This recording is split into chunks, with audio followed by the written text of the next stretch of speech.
Today's episode is brought to us by Ombraz sunglasses. They are armless, they have a cord, they are amazing. I love mine. I can take them anywhere. They won't fall off while I mountain bike. And if you would like to get a pair, go to Instagram, find Ombraz, O-M-B-R-A-Z, send them a message, and they're giving away 3 free pair this month. Something else I like to take with me anywhere is a couple packs of CS instant coffee. If I can't drag along all my coffee equipment, I do have that option to have incredible coffee in the backcountry or anywhere I go. Go to csinstant.coffee and use the code ADVENTURE at checkout for a discount on their incredible instant coffee. Yeah, so I worked with Churchill Clark last year on that project. So he's the great-grandson of Captain William Clark of the Lewis and Clark expedition. And so we spent about 3 months carving a canoe out of a big Douglas Fir log. This is the Adventure Sports Podcast, trying to help you find adventure every day in any stage of life. You're going to hear from explorers, adventurers, business owners, and anyone living their life a little more out of the box than usual.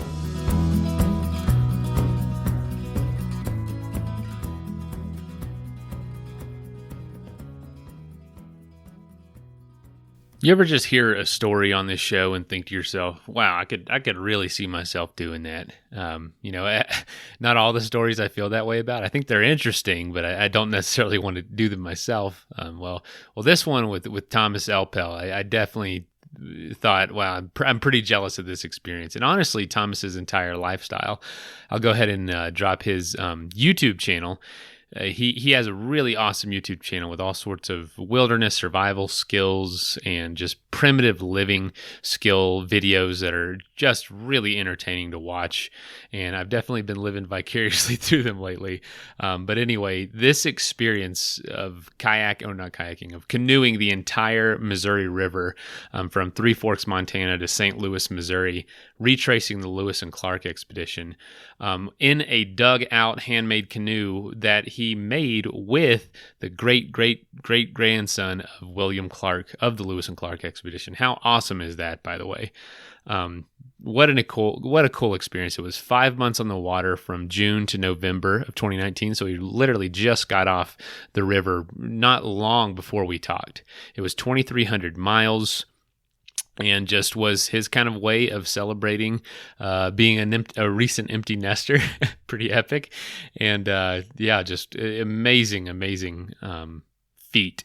But there's a great 2-part series on his YouTube channel and his website about building the canoe itself, and then some footage from the actual expedition. But there's a lot of great info on his website, and he's going to be writing a book about the experience soon, and it is elpel.info, and that is ELPL.info. I encourage you to check it out. Very fascinating guy, and really enjoyed talking to him, and I hope it makes your Monday just a little bit better.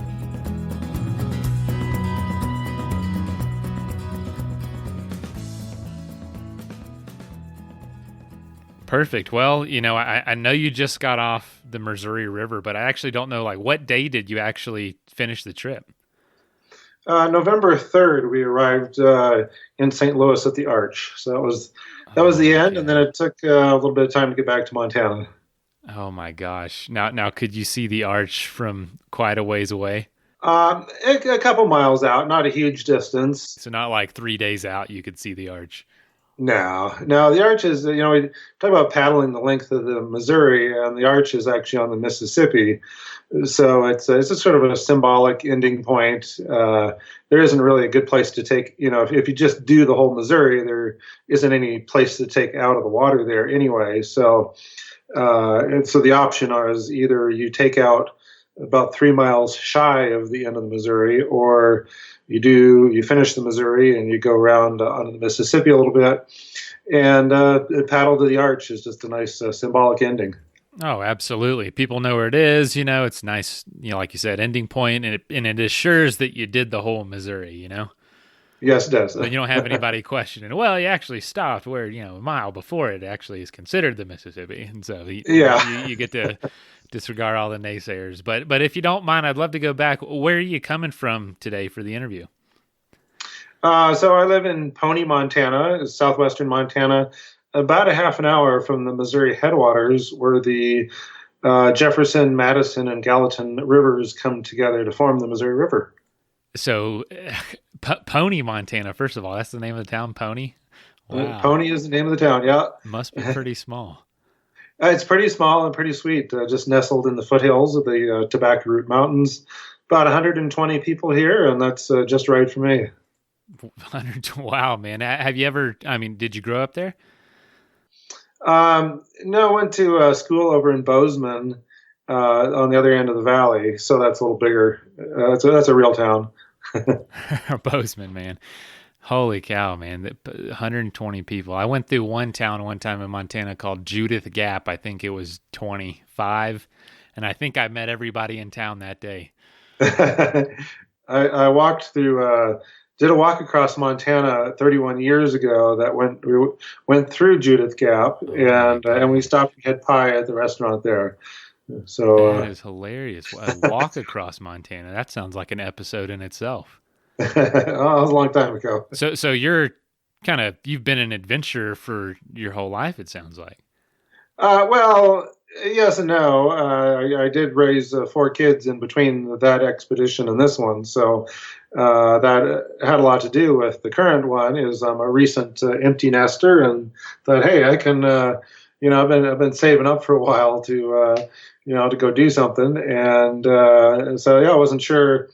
I was debating between bicycling across the U.S. or walking the Appalachian Trail, or paddling the Missouri, and the Missouri won out. So that was it for the year. Oh man, I've got so many I got so many tangents I want to go on. Those are 3 great options. First of all, I'm definitely partial to the bike traveling, but as far as the most unique of the 3, you definitely chose the right one. Yeah, well, I didn't really understand that beforehand. Take like the Appalachian Trail. There's thousands of people that start that every year, and a couple hundred that finish. And in comparison, the Missouri River is similar in length to the Appalachian Trail.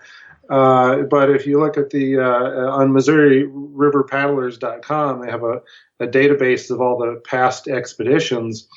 And if you look at the list through 1962 there, it's been like less than 50 people. And that just seems crazy to me. It has its challenging aspects, but in comparison to, say, putting on a backpack and walking the length of the Appalachian Trail, this seems easier in the sense that, we've got canoes to carry our gear. We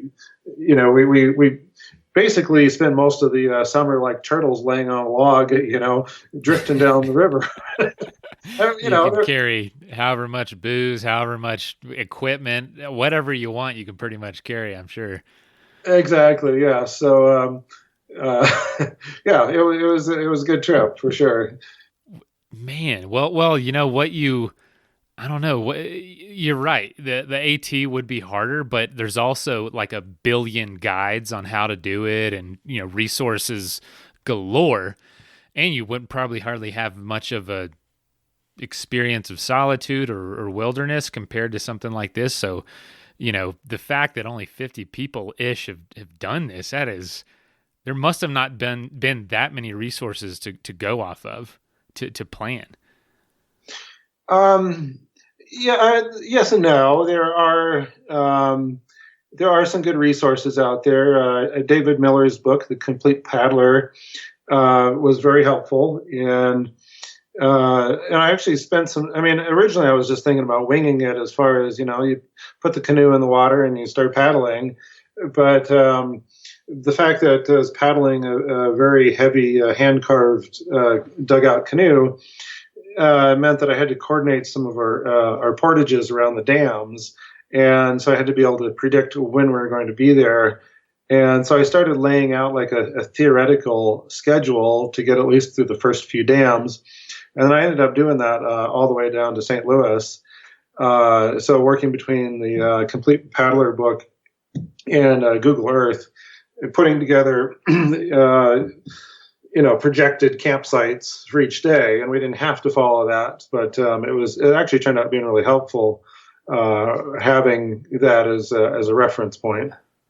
So there is a guidebook out there for it. That's just one though. No, I'm just playing. I'm sure that's incredible, man. I mean, there's so many things you mentioned before. You raised 4 kids, first of all. Holy cow! I'm on my first, and it's given me a time. But first of all, you're an empty nester. What did your kids think about this? They must have thought Dad's crazy. Oh, they knew I was crazy, and I don't think it surprised them too much. That is too cool, man. So, and I didn't even mention one of the most amazing parts of all this. You did this in a canoe that you dug out of essentially a log. Yeah. So I worked with Churchill Clark last year on that project. So he's the great grandson of Captain William Clark of the Lewis and Clark expedition. And so we spent about 3 months carving a canoe out of a big Douglas Fir log. And we tested it last year. We did a week-long trip on the Marias River here in Montana. And then basically when we finished that trip, I started planning for this year's trip. Did you have any experience with digging out canoes out of wood? I didn't, but he did. So he was the one who knew what he was doing. And I just did grunt work to remove bulk material. So the engineering, the design of it, was all his part of that, and also the artistic side of it. I don't know if you looked at any of the pictures online, but I did. Yeah, it's got he carved the beaver face into the front. It's got a tail on the back, and just really turned into a gorgeous work of art.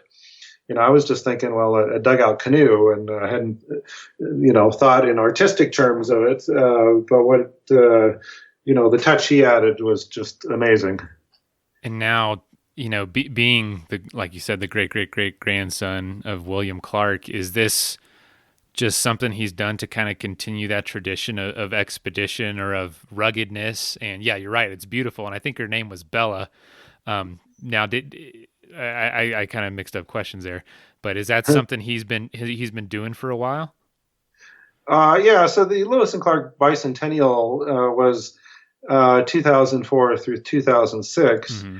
And he hadn't had experience before that, but he figured, hey, it was in the family. So he went out and joined the reenactors that were retracing the route.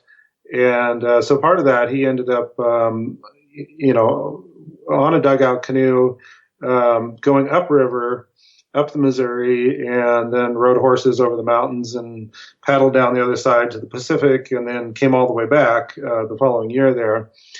And along the way, they or over one of the winter breaks there, he got experience working on a dugout canoe. And so now that's what he does. He travels the country making dugout canoes. So he's made several, and I was lucky to get him up to our skills camp. I have a kids program and an adult program. The kids program is Outdoor Wilderness Living School, or OWLS. And so I work with the public schools here to get the kids out of the classroom to do wilderness survival skills. Things like starting fires by rubbing sticks together, foraging for wild plants, building shelters, stalking game, so things like that. And so the canoe project, it was more of one that they could learn about. It wasn't so much a hands-on type project, but kind of learn along with you. Yeah, they could definitely. They were interested. They're very interested in that. And then my adult program, Green University, have students that come in and out of that. So we had some people get in on it that way as well. Wow. So you're sitting here now. This is a skill you didn't have, so you're learning this skill. But it's probably safe to say for the other skills needed on the trip, you were pretty ready. What was it? What was the process, the journey like making the canoe itself? It sounded like it was almost as long as the paddle itself. Yes, I mean, yes and no. We took off. We did the majority of the work in the first 2 weeks, but okay. The closer you get to the end, the longer it takes. And so it just went slower and slower as we were fine tuning it. And of course, we're running kids camps in the middle of all that, so it's not like the canoe was the only thing that was happening. Right, of course, yeah. Life still happens around adventures, is what we learn on this show, and Yeah. you gotta fit it in where you can. We've talked to plenty of people who are like, I had 20, 30 years of raising kids, and now I'm doing adventures, and it's like, all right, that's awesome. And so you're right on track for that. Was there ever a time where you just thought, man, forget this, let me just go buy a canoe? Oh, not at all. No. And same for being on the river. The guys that were with me had modern canoes, and I just had no desire to trade places with anybody. That's not to say it was always easier in the dugout canoe, because it definitely was not as streamlined, or and the lakes in particular, it was like paddling a log. Yeah, So literally.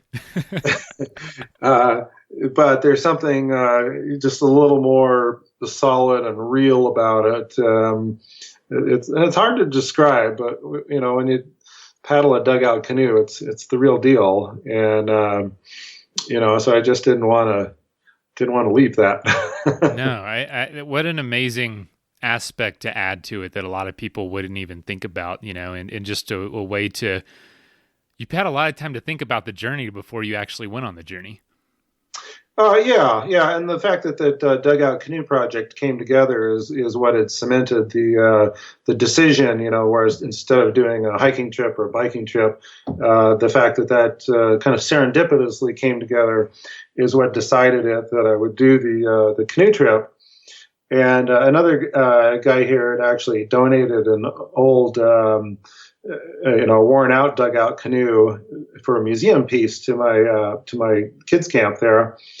And then he sold me his dugout canoe trailer that was custom built. And it's like, there's not a lot of dugout canoe trailers in the world, but this one just kind of landed in my lap. And so there's this kind of serendipitous element that all these things came together, that it's like, yeah, okay, this canoe trip is going to happen. It's meant to be. Yes, exactly. I know this is an ad, but this is actually how I feel. Ombraz sunglasses are amazing. They're armless, and they just have a cord that connects the frame around your head, and my son can't pull them off my head like he pulls my other sunglasses off. They won Backpackers Magazine Gear Editor's Gear Choice of the Year. They plant 20 trees for every pair they sell. And honestly, guys, I wear them every day. I take them everywhere I go. I just wore them cycling the other day on a long trip. They just perform great. I love that there's no arms on them. I slip them in the pocket of my shirt or in my pants. I don't have to worry about breaking them. Fantastic glasses. I don't have to worry about them coming off if I'm wrestling around with my son or playing with my dogs. I really do enjoy them, and I'm going to be buying more for myself for the foreseeable future. I mean, they've totally changed the way I look at sunglasses. You can check them out too at ombraz.com, OMBRAZ.com. They make a great Christmas gift. I know you can't always make coffee the way you want to in a lot of the places that we go, in the backcountry or on top of a mountain somewhere. But the good news is there is a great option for coffee in the backcountry, and it's CS Instant Coffee. They make big pouches that fill, 20-ounce containers with fresh coffee. Just put some hot water in there and you're good to go, or put cold water in there and then you can have some cold brew. They use 100% compostable packaging, so just in case you dropped it, please don't, but if you did, it's going to biodegrade into the ground. It's great for backcountry travel or any time you just don't feel like breaking out the coffee maker or the French press or whatever. I actually use them all the time just in my house when I don't feel like making a big pot of coffee. So check them out at csinstant.coffee and use the code ADVENTURE at checkout to get a discount.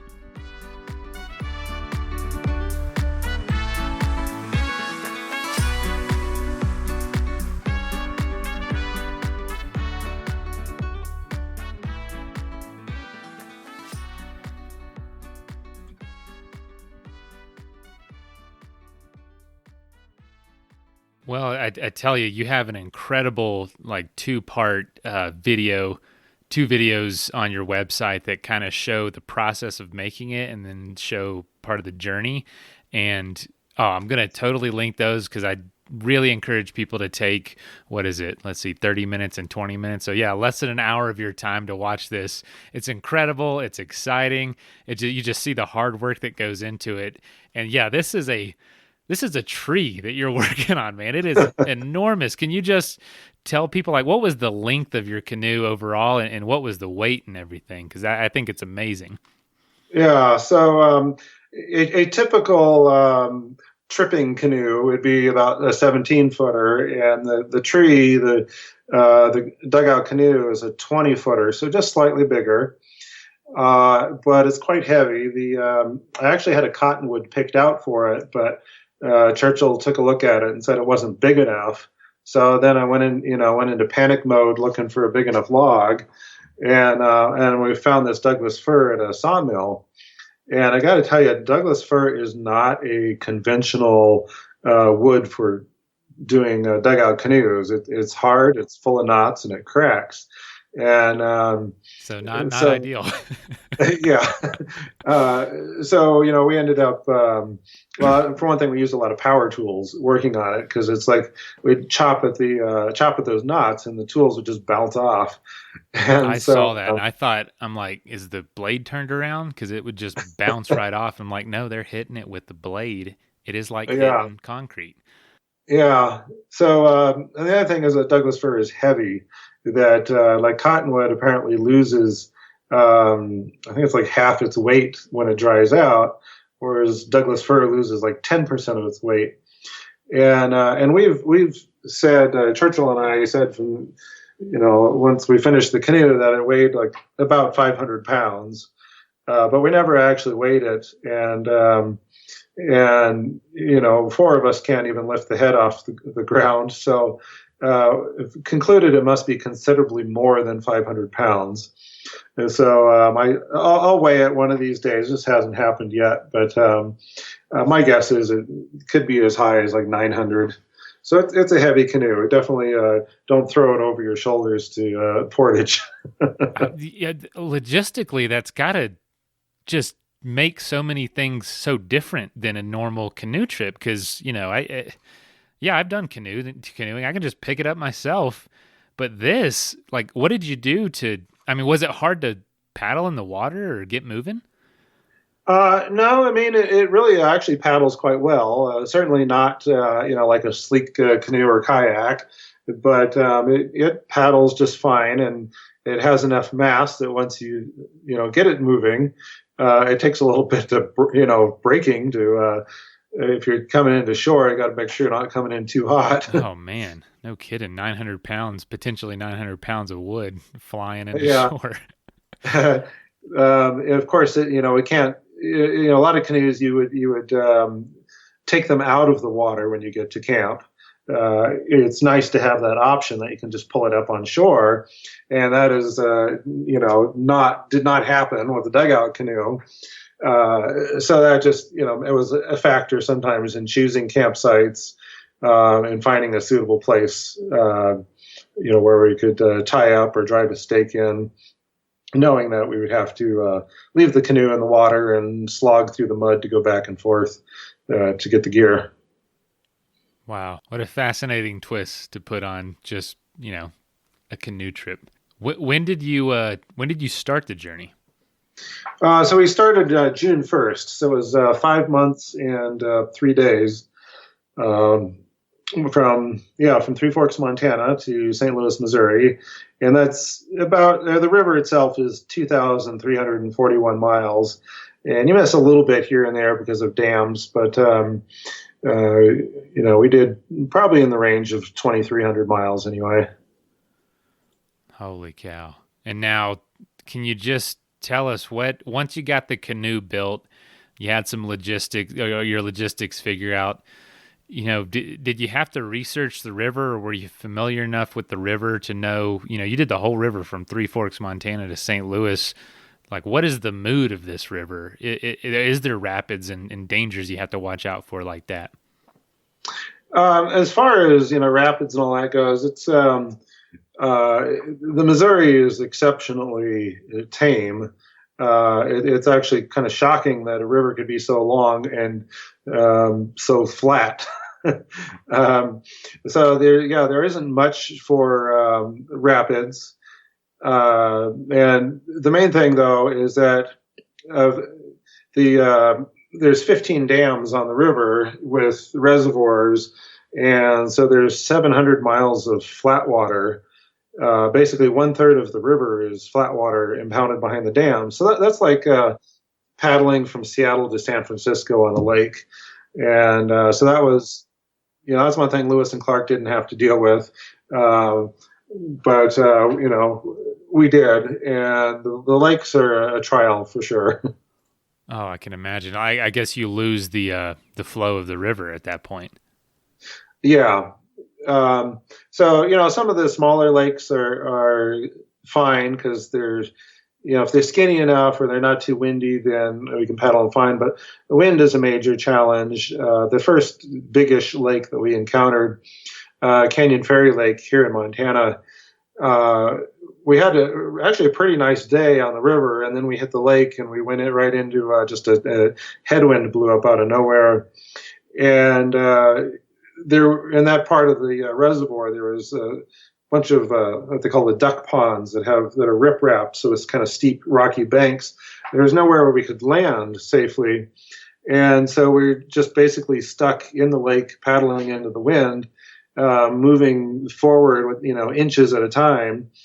And so hours later, we finally got past the duck ponds and saw a sandy beach, and then just went for it, hoping to get out of the canoes and just lead them by ropes along the lakeshore.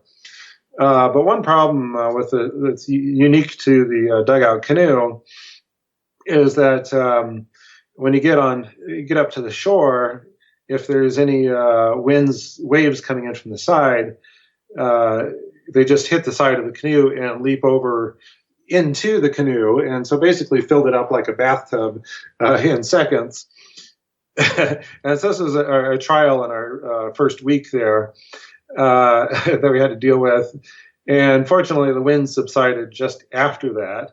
And so, bailed out the canoe and, restocked the gear in there and paddled into camp. But we had another incident like that on that lake where actually I had the canoe as far out of the water as could really get a heavy canoe out. And, we just camped there, but the wind came up in the night and filled the canoe like a bathtub. So, it's pretty much sitting on shore full of water. And, oh my gosh. So, I learned from that we just had to find a nicely protected harbor to camp at when we're on the lakes. It was never really an issue on the river, but on the lakes, had to find suitable spots that were protected to camp each night. My goodness, man. So many just things like that I wouldn't even think about having to deal with.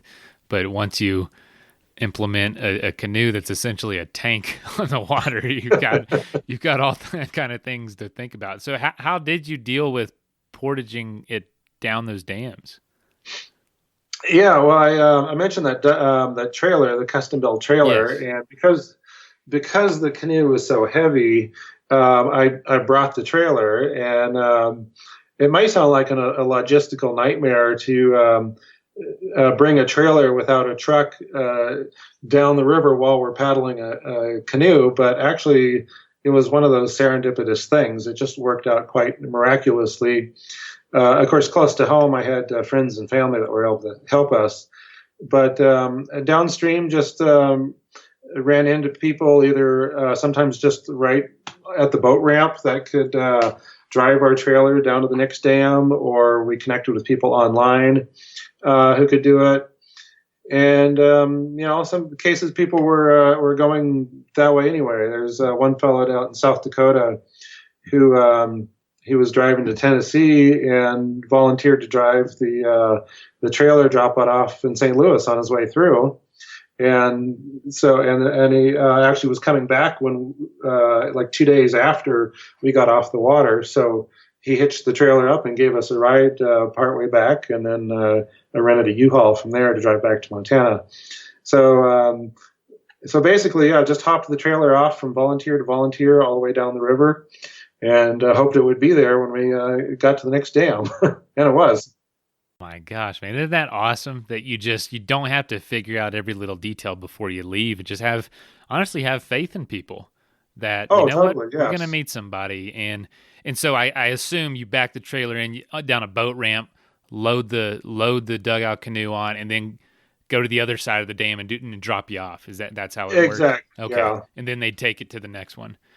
yep. That is crazy that you just, I mean, what a way to have faith in people, and it paid off. You know, it actually worked. That's the way it should be. That was really just. I feel like we met some of the nicest people on the planet on this trip, and that was really one of the highlights of the journey. Well, I'm sure everybody and their mother saw you and wanted to talk to you for, as long as I'm talking to you for, like, what in the heck are you doing? Yeah, well, there were Where'd you get that definitely log? some recur. Yeah, there definitely we drew crowds in. And that's so neat that the Missouri it was able to you were able to do that for essentially the entire time. Can I tell you what was like? How beautiful was it out there? How was the scenery, especially early on, coming out of the mountains of Montana? Oh yeah, it was pretty incredible. There's parts that I have paddled before. The part closest to me, the Missouri headwaters down to Canyon Ferry Lake, I've done that many times because we like to go carp hunting there with bows and arrows. And I paddled the wild and scenic stretch of the river in central Montana a long time ago. But yeah, there are some very spectacular parts. The gates of the mountains here in Montana was amazing, and I had never done that before. And the wild and scenic part, I realized after paddling it a second time that I'm going to have to go back and do that a third time. Uh, but I think the real surprise was that the river stayed beautiful beyond there. Fort Peck Lake out in eastern Montana is really quite gorgeous. It's a bear to paddle. I mean, it's a huge lake. Uh, but it is incredible country. It's all badlands and prairie out there. But it's so beautiful, and I just love to get out and explore. And that's the thing is I could take another month just paddling the Montana portion of the Missouri River, and Montana is a big state. There's actually 1/3 of the entire length of the Missouri River is in Montana. Wow. So we spent 2 months just crossing Montana.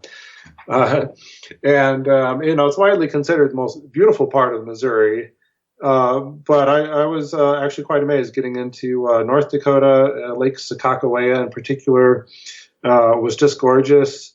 I had expected in the Dakotas just to see like windswept plains and no trees at all. But no, it was some kind of badlandsy, but it was more like goodlandsy, badlandsy, if that makes any sense. It was more fertile. Montana. Anybody say goodlandsy? Eastern Montana can be pretty desolate, and in fact, it was a month between towns out there at one point. A month between towns. Yeah, there's just isn't anything else out there. But yeah, out in the Dakotas, yeah, it was really beautiful, kind of like fertile badlands, and all the bluffs, the little Midwestern forests and the coulees.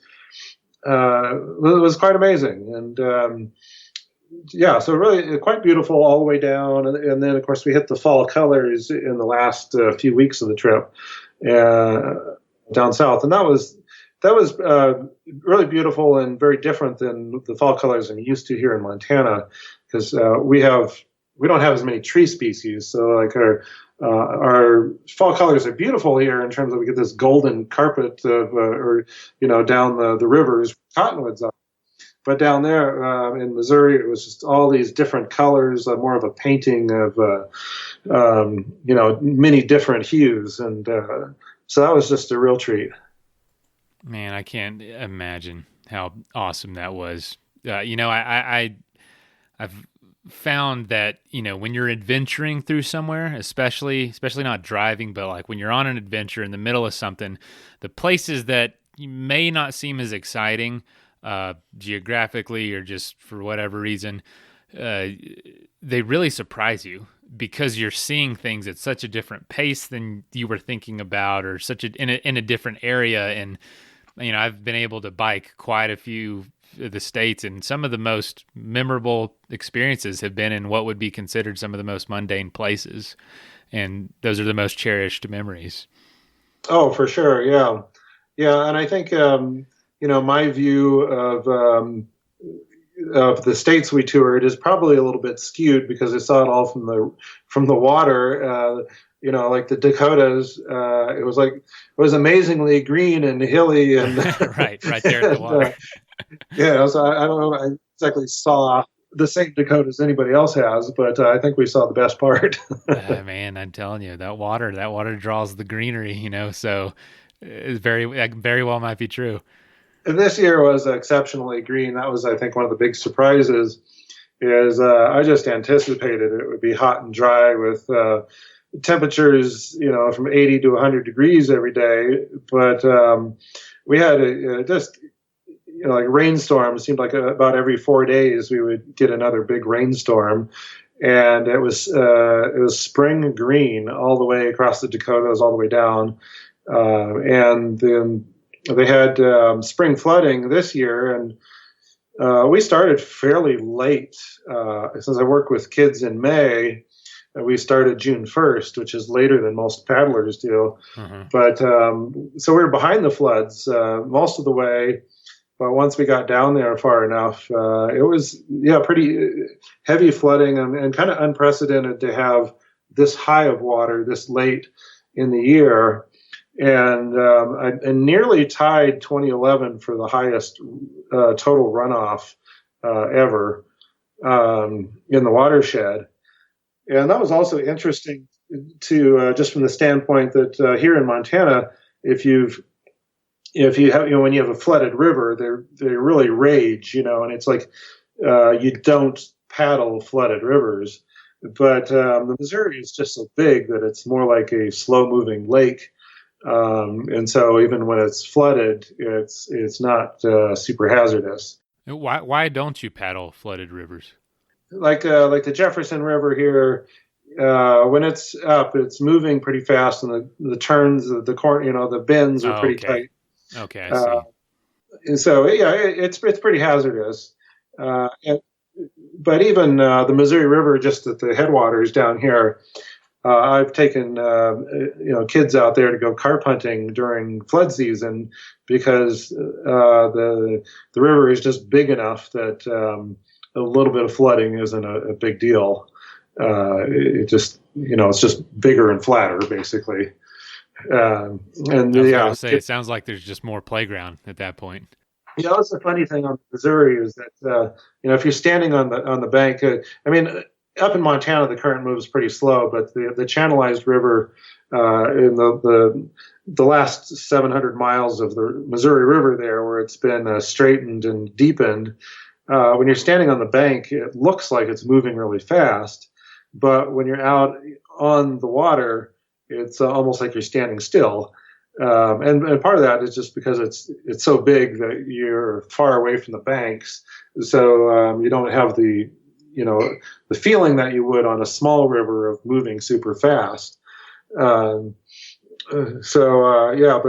looking at it rush by, it was really moving, and it was going at times 6 or 7 miles an hour, which is actually fairly fast. Absolutely.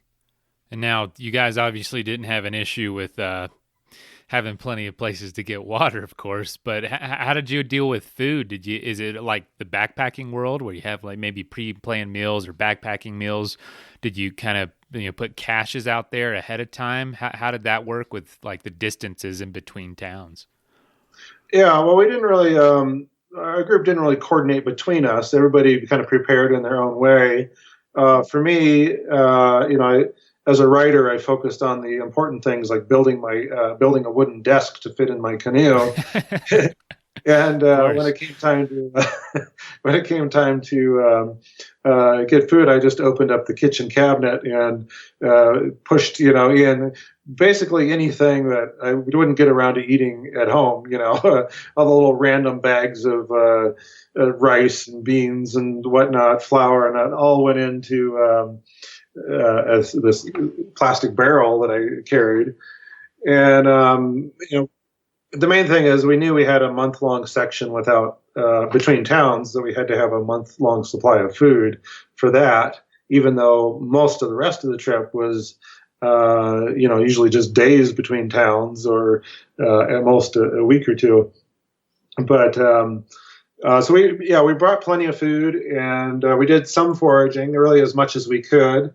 The first week was really one of our best for wild food foraging, in terms of we hit the wild the greens, the morel mushrooms were up, so we had some great mushrooms. It was a good place for hunting carp with bows and arrows, and lots of wild greens. So we really ate royally there.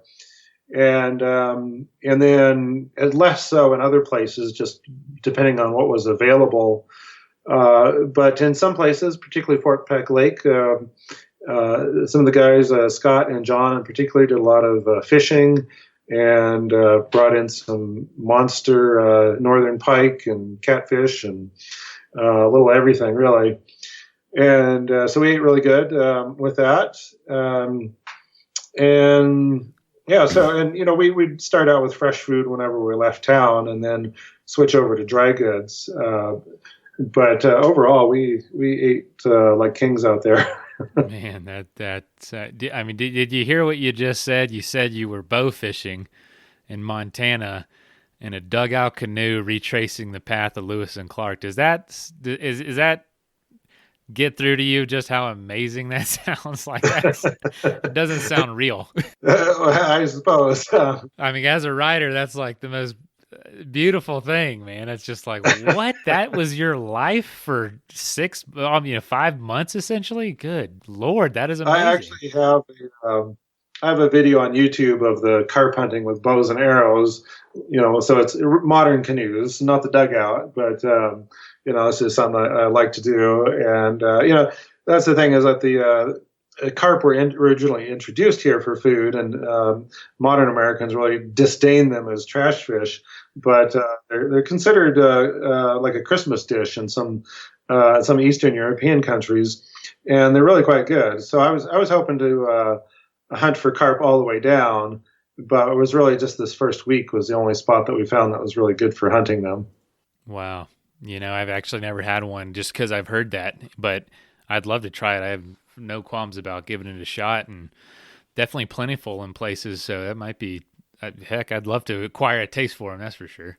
Yeah. Oh, yeah. You might be surprised. They're really quite good. Good. That's good to hear. Everyone says that, but I've never been picky, so I don't know why I listened to them in the first place.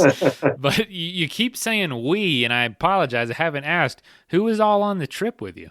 Yeah. So there's really five of us that were on on the official expedition. Other people that came and go, and there's four of us that finished, that did the whole thing. So that was Scott Robinson of Colorado, John Gentry of Tennessee, Chris Dawkins of Washington State, and myself. I do canoe trips every year, typically 1 or 2 weeks, where I just say, I'm going canoeing. Who wants to come with me? And so I'm used to canoeing with, people that are either strangers or, friends, family, former students from my Green University program, basically whoever wants to come along. And so that's what I did on this. And it's hard to find people that can drop everything, even if they want to go. It's hard for people to walk away for what I said would be up to 6 months to do a trip like this. So I was lucky to get the crew, to get an actual crew, and I ended up with some great guys.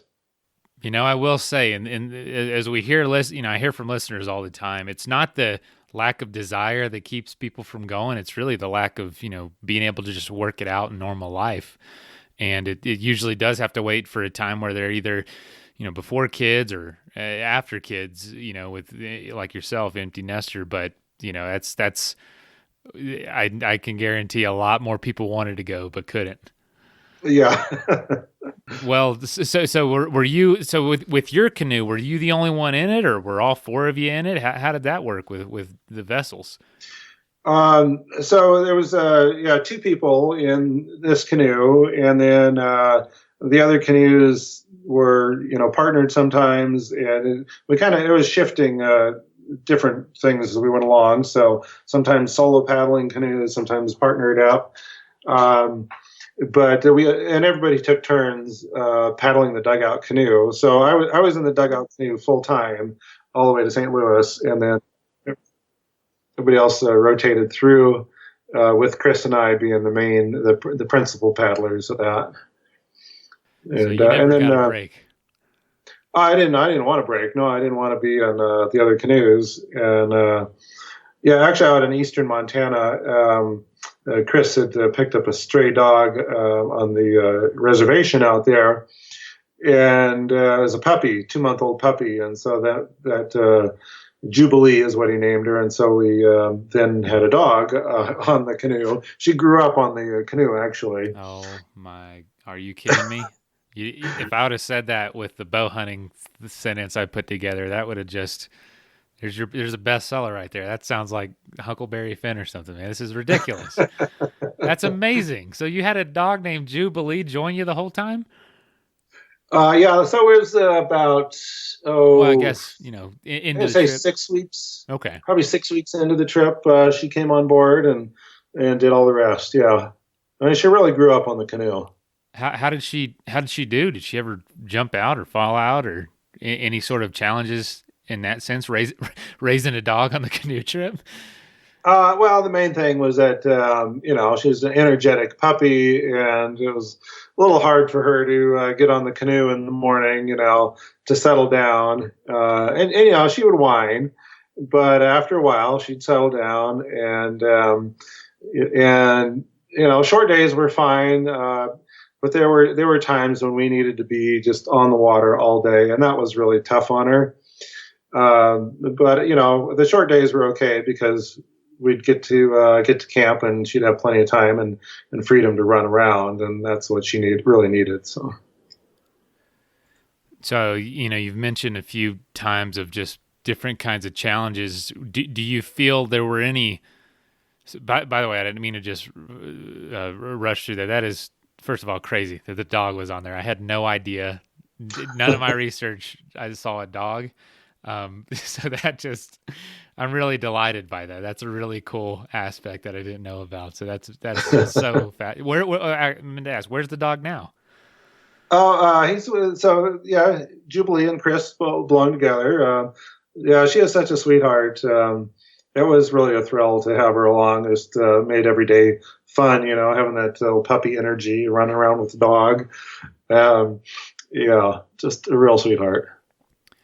That is too cool, man. I love that. And now, you teach a class that's, teaching, because a school that teaches wilderness skills and self-sufficiency. Was there anything, I don't know, did you notice anything in your skill set that was lacking on the experience where it's like, wow, I didn't expect I'd needed that as much as I do, or did you feel pretty well prepared? I felt pretty well prepared, actually. I guess the main thing is that I'm just not real big on fishing pole fishing. And so, I didn't do that. The other guys were doing that. And if they were catching fish, then there was no need for me to. And if they were not catching fish, then I definitely didn't want to. So, so we had a degree of specialization like that. And Scott was also the GPS guy, so he brought the equipment for that. I could give him a list of coordinates, GPS coordinates for all the campsites, proposed campsites down the river. He could plug those in and make sure that we could find those places and know how far we had to go. or if we needed to input a new site, we could do that and navigate to that easily. So that was very helpful, and I didn't have to do it. I didn't have to learn it. Just was glad to find such a good partner that could handle that part.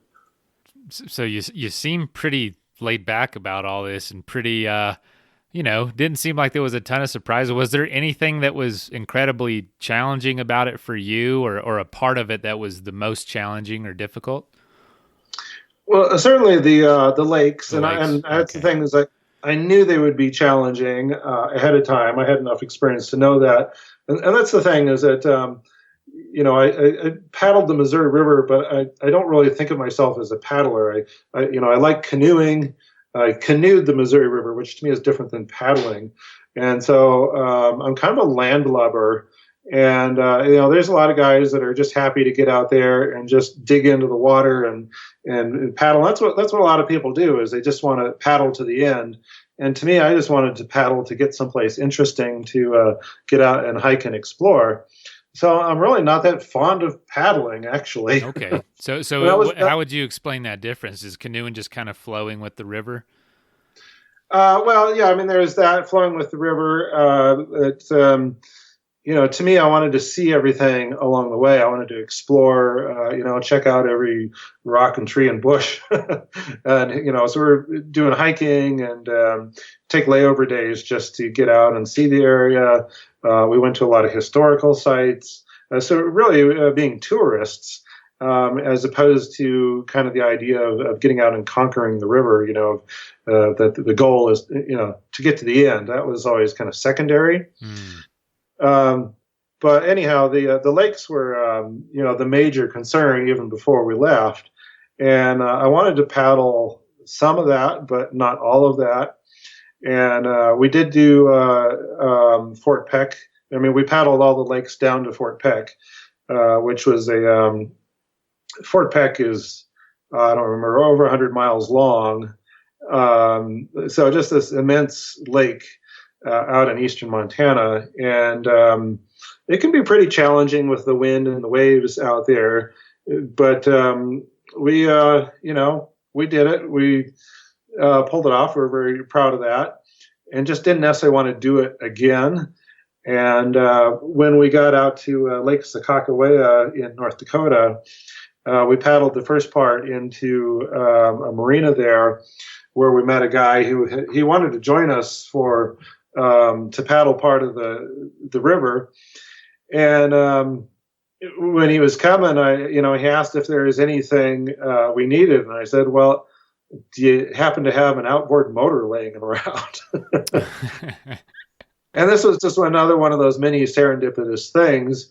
Is he actually brought an outboard motor, and we strapped it to the back of the Dugout Canoe, and we lashed the Scott's Old Town canoe to it, and then we were towing another canoe. And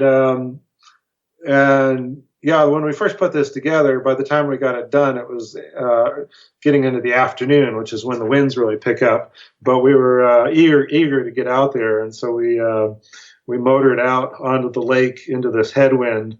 And then, of course, with the water coming in, the waves coming in between the two canoes, it was sloshing up over the sides. And so we basically traded paddling for sponging. So we were, sponging and bailing continuously as we're jetting down the lake at 1.8 miles per hour.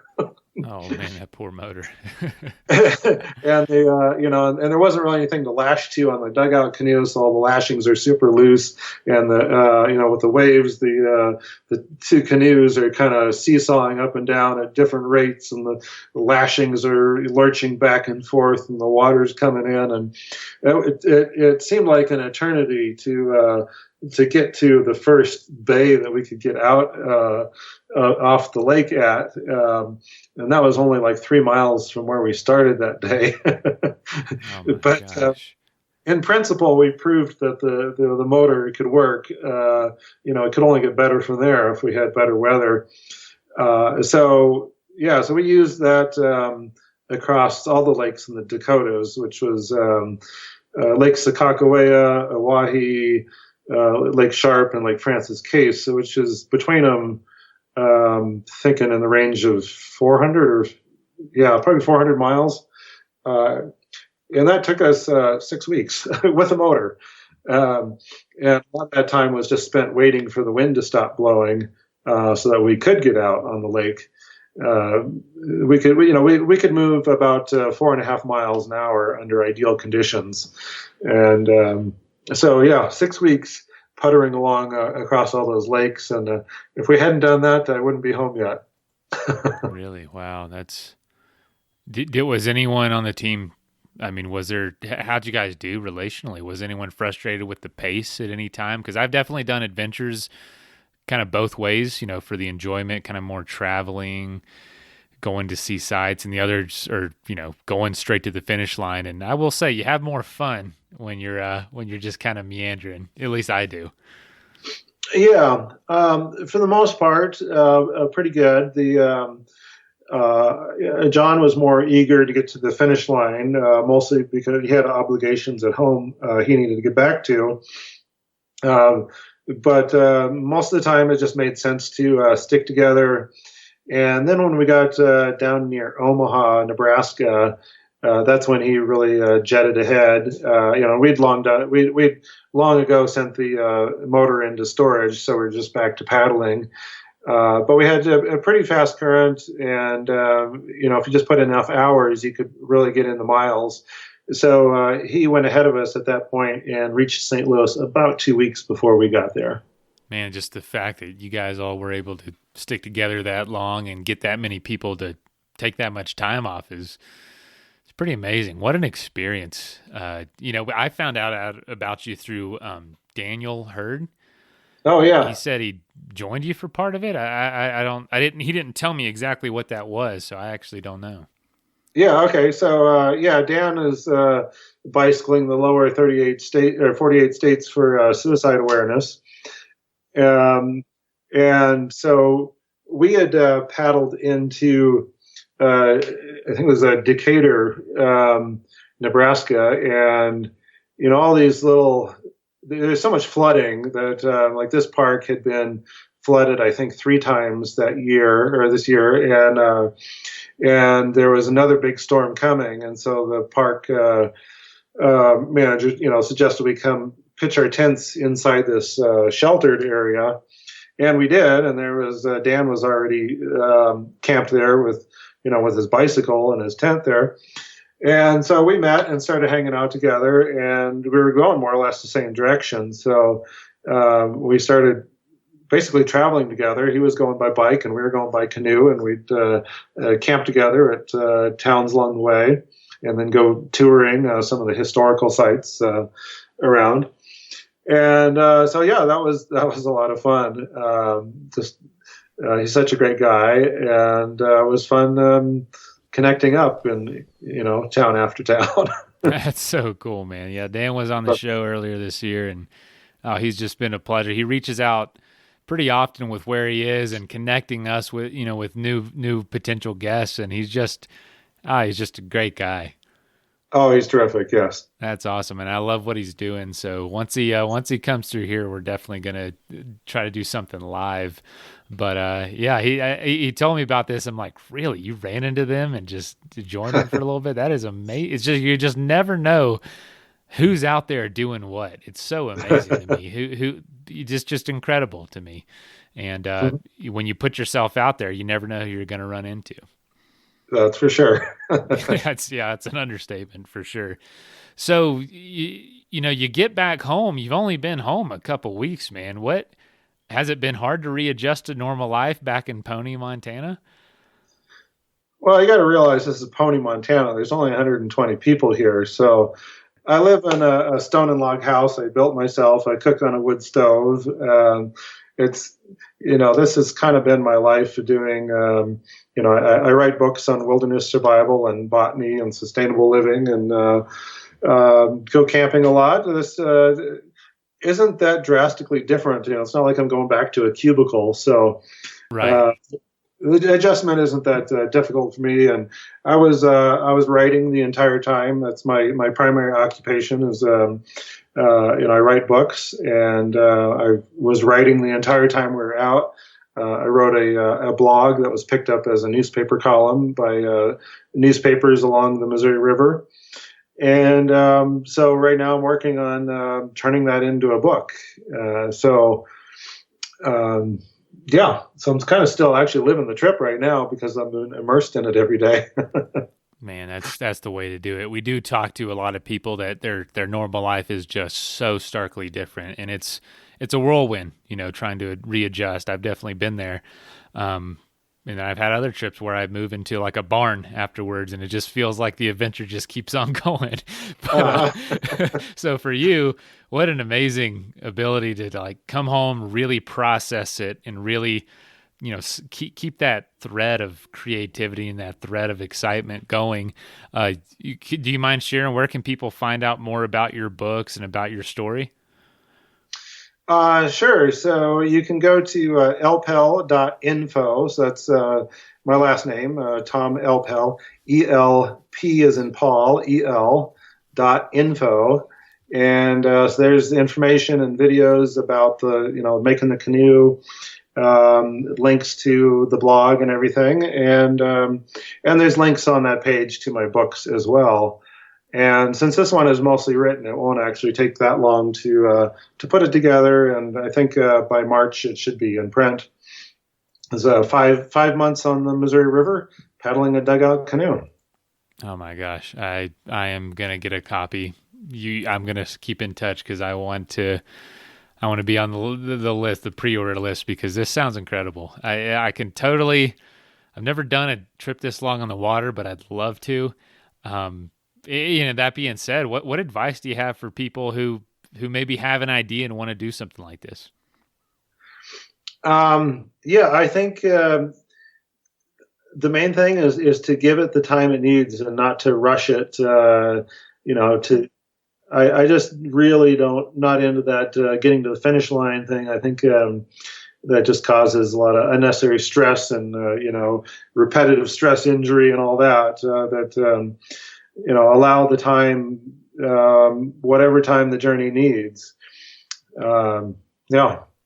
Now, is that also true for maybe preparing for, an era in life where it's possible? Well, totally. Actually, one of my books is called Green Prosperity, Quit Your Job, Live Your Dreams. And most people are actually within about 5 years of retiring if they just have a good plan to do that. And it's not so much about making more money, but as needing less. And the reason that I've been able to do the things that I like to do in my life is because I've avoided having a lot of the expenses that other people do. Basically, I took the wilderness survival skills background that I had, shelter, fire, water, food, and looked at those and said, how can I make a lifestyle where I have no rent, no mortgage payment, no energy bill, and pretty much no big monthly expenses. And so I ended up building this stone and log house on a limited budget there, and it's a solar and wood heated, and I have solar panels for electricity. And so my expenses are pretty minimal. And because of that, I could afford to become a writer. That I could go into the writing without needing to produce an income from it, and write long enough until I did produce an income. And it's turned out really well. I actually launched my own publishing company, and my bestseller, Botany in a Day, has sold over 100,000 copies. So, congratulations! So it's been. Yeah, thank you. Not having monthly bills has been what's allowed me to become a writer, and it also allows me to say, hey, I guess I'm going to take 5 months and go paddle the Missouri River. Living the dream, man. I know that it's taken work, and I know that it's not easy at times, but what a rewarding way to live your life. It's definitely been that. Definitely been that. Type 2 fun at times, I'm sure. But yep. boy, what have you're really getting a lot out of this little life we have. And can I ask you this as a, lastly, I guess, I really appreciate your time, by the way. This has just been incredible. Anything on the horizon for you as far as adventures, or is it focusing on the book right now? Yeah, I've still got the bike trip and the hike on the Appalachian Trail in my mind, but I'm not in a particular hurry. I tend to kind of swing back and forth from doing the wilderness type experience to writing and publish other business things. It's I don't really have to do a lot of work to sustain myself, so it's more what kind of a positive contribution can I make in the world. So, like my primitive skills camp, working with the public school kids, get them out of the classroom.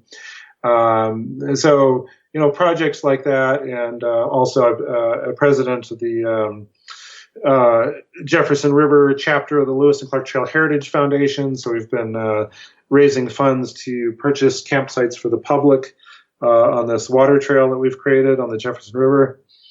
And so, just trying. I like to make a positive contribution to the world. I'm not really a personality that can handle playing all the time. Right. And, Okay. So yeah, I'll work my butt off for a few years, and then I'll decide. Okay, now it's time to go play for a while. There you go. Play on 6-month grueling trip down the Missouri River. Yes, a grueling trip down the Missouri River, sunning on log like turtles. Oh man, this is one of the most fascinating adventures I've ever had the pleasure to talk about. So this is fantastic. Well, Thomas, man, I really appreciate you taking the time and being on the show. I hope I didn't use up too much of the precious daylight hours. I'm sure you've got a lot you got to get done out there in Pony. But oh no, this was just fine, and really an honor to be on your show. So thank you for having me. All right, yes, sir. All right, bye. Bye now.